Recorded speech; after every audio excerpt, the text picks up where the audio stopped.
There are many companies in the world, and few are very prominent in multinational presence, and there are few which are very popular in the Indian continent.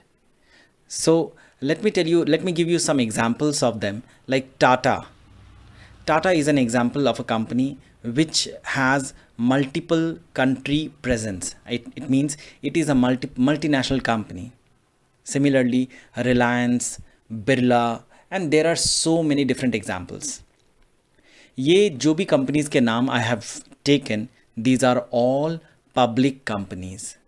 Now, if I say something like that, there will be a question which comes up in everybody's brain, that public company, how can those companies be public since they are owned by Tata, some of, and one Reliance is owned by the Ambani family, Birla is owned by the Birla family.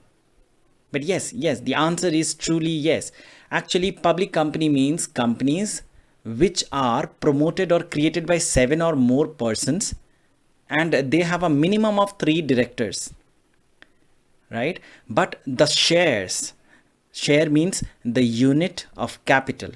मतलब capital जो भी company में लगाया जाता है, जो भी पूंजी होती है, उसका एक छोटा छोटा यूनिट जो होता है वो मार्केट में छोड़ दिया जाता है. मतलब कि मार्केट में उसे डील किया जाता है, उसे ट्रेड किया जाता है. स्टॉक एक्सचेंज में उसके सारे पेपर्स अवेलेबल हैं, शेयर्स अवेलेबल हैं. तो अगर किसी भी पर्सन को, if he or she is interested in investment in any of these companies, वो पर्सन स्टॉक एक्सचेंज जाके वो कंपनी का शेयर परचेज कर सकता है, और उसका परचेज मतलब वो शेयर अब उसके नाम पे हो गया. और अगर वो बहुत सारा शेयर अपने नाम पे खरीदता है तो फिर वो कंपनी का एक मेजॉरिटी शेयर होल्डर बन जाएगा, और उसका फिर डिसीजन भी बहुत इम्पॉर्टेंट हो जाएगा कंपनी के लिए. सो स्टॉक एक्सचेंज जो है ये पब्लिक कंपनी के लिए बहुत मेजर रोल प्ले करता है. सो स्टॉक एक्सचेंज में क्या होता है, कंपनी के जितने भी शेयर्स हैं वो ट्रेड किए जाते हैं, वो डील किए जाते हैं, ठीक है. और ये शेयर्स जो हैं वो ट्रांसफरेबल होते हैं. फॉर एग्जांपल, अगर आज आप टाटा के शेयर्स खरीदे, आपने पैसे लगाए टाटा के शेयर्स में 10,000 rupees, for example you have bought few shares of the Tata company, and then in later few years later you decided to shift your investment from Tata to Reliance.